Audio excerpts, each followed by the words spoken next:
Hello friends, আসসালামু আলাইকুম। সবাই কেমন আছো বন্ধুরা? আশা করি সবাই খুবই ভালো আছো। আমি আল্লাহর রহমতে অনেক ভালো আছি। চলে এসেছি তোমাদের মাঝে একটি রেসিপি নিয়ে। আজকে রেসিপিটা হতে যাচ্ছে সালাদের রেসিপি বন্ধুরা। তো সালাদ আশা করি সবাই খুবই পছন্দ করো। তো আজকে আমি সালাদটা তৈরি করছি একটা কারণে, সেটা হচ্ছে আজকে আমি মাংস রান্না করেছি বন্ধুরা। তো মাংস রান্না করলে সালাদ হলে একটু ভালো হয় বন্ধুরা, কারণ ভাতের সাথে যখন মাংস খাবো সালাদটা থাকলে টেস্টটা দ্বিগুণ বেড়ে যায়। তো আমি জানি না তোমরা কারা কারা পছন্দ করো সালাদ। যারা যারা পছন্দ করো অবশ্যই কমেন্ট বক্সে লিখে জানাবে। আর যারা পছন্দ করো না তারা আশা করি আজকে সালাদটা দেখার পরে অবশ্যই একটু হলে খেতে মন চাইবে। তো বন্ধুরা, এই সালাদটা আজকে আমি বানাচ্ছি শুধু টমেটো দিয়ে। গতকাল আমার টমেটো শেষ হয়ে গেছিল বন্ধুরা। তো আজকে যেহেতু মাংস রান্না করেছি, টমেটো ছিল না। তো বাহিরে গিয়েছিলাম বন্ধুরা হঠাৎ একটা কাজে। তো কাজ থেকে ফেরার সময় দেখা গেল যে ভ্যান গাড়িতে এই টমেটো আর অনেক সবজি বিক্রি করতেছে। তো আমার কাছে ভাঙতি টাকা ছিল না বন্ধুরা। পরে জিজ্ঞাসা করলাম, ভাই কত টাকা করে কেজি? বললো যে 2 কেজি 50 টাকা। তো আমার কাছে ছিল মাত্র 10 টাকা বন্ধুরা। তোমরা হয়তো হাসবে কথাটা শুনে। আমার কাছে 10 টাকা ভাঙতি ছিল, আর বাকি নোট টাকা ছিল। আমি যার কারণে বললাম, ভাই 10 টাকা দিবেন, যেহেতু শুধু আজকে সালাদের জন্য। আর বিকালে অলরেডি কেনা হবেই। তোমাদের ভাই অবশ্যই কিনে নিয়ে আসবে, কারণ ও সালাদ ছাড়া চলে না। আর দ্বিতীয়ত ও টমেটো সালাদ বেশিরভাগ পছন্দ করে, আর হচ্ছে শশা। তো শশাটা এমনি খায়, সালাদটা টমেটো দিয়ে বেশি খায়। তো যাই হোক, পর আমাকে দেখি বড় বড় চারটা দিল 10 টাকা দিয়ে। তো আমি বললাম, যাক, তাহলে সালাদটা হয়ে যাবে।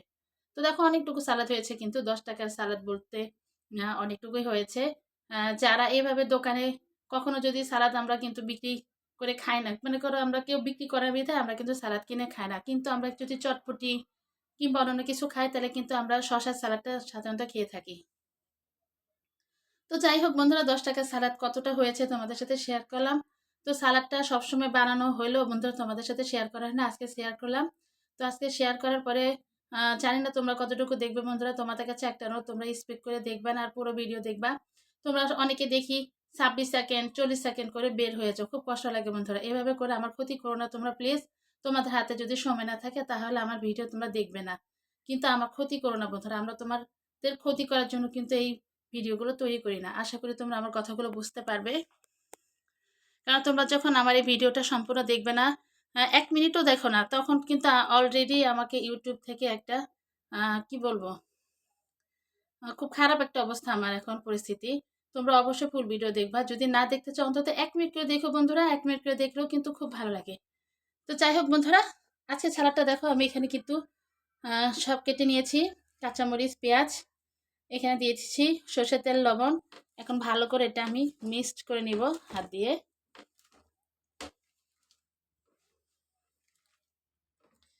সালাদের রেসিপিটা কিন্তু খুবই মজা রেসিপি বন্ধুরা। এটা শুধু ভাত দিয়ে খাবা তা কিন্তু না, এটা কিন্তু তোমরা এভাবে করে মাখিয়ে নিয়ে চামচে করে খেতে পারো।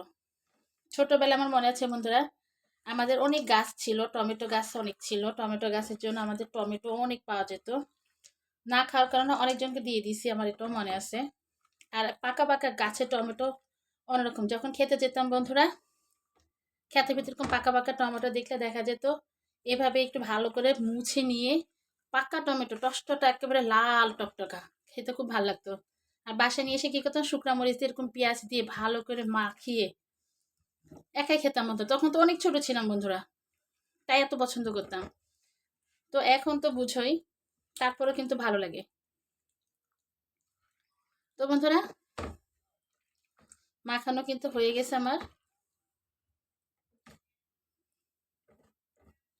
লবণ দিয়ে সুন্দর করে মাখিয়ে নিলাম আজকের সালাদ। তো বন্ধুরা, ভালো লাগলে অবশ্যই একটা লাইক দিয়ে দিও। অবশ্যই আমার চ্যানেলটাকে সাবস্ক্রাইব করে রেখো। তোমাদের কাছে একটা অনুরোধ, কেউ স্কিপ করে দেখো না, দেখলে অন্তত 1 মিনিট হলেও দেখো। আর যদি না দেখো তাহলে আমার এই ভিডিওতে কখনো ক্লিক করো না বন্ধুরা, কারণ আমার জন্য অনেক ক্ষতি হয়ে যায়। তো যাই হোক বন্ধুরা, সবাই খুব ভালো থাকবে। আজকের মতো এখানে বিদায় নিচ্ছি। সবাই খুব ভালো থাকবে। আল্লাহ হাফেজ।